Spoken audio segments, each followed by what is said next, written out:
On paper, Irish writer Oscar Wilde and American painter James Whistler had a lot in common. Both were respected artists with quick wits and flamboyant personalities. And, at least at first, the two were indeed friends. Wilde was inspired by the older Whistler, who was happy to count the young Irishman as a protege. But as Wilde's popularity began to eclipse his own, Whistler grew resentful, and the once close pals became bitter frenemies.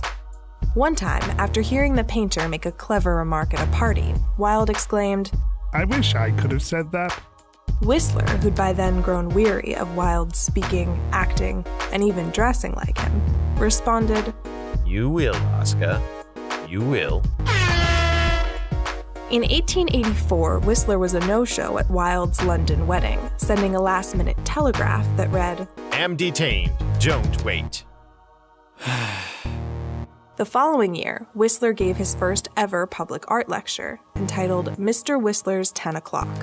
Though never explicitly stated, the speech was partly a response to lectures Wilde had given in America a few years earlier. Whistler wasn't a fan. And now from their midst, the dilettante stalks abroad. You guessed it. The dilettante abroad was Wilde, who Whistler felt had no business talking about art. In his review of the speech, Wilde struck back at Whistler with a stinging backhanded compliment. He is indeed one of the greatest masters of painting, in my opinion. And I may add that in this opinion, Mr. Whistler himself entirely concurs. From then on, the bromance continued to crumble.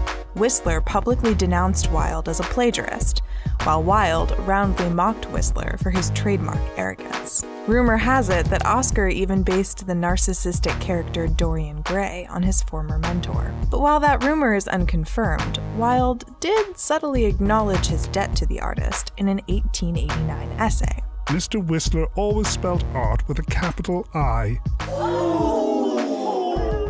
However, he was never dull.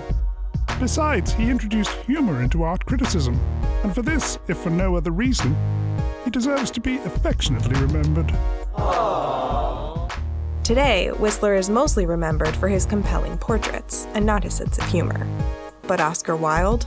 His name is virtually synonymous with dry, urbane wit. As the old saying goes, history is written by the victors, and in this case, the victory goes to the writer.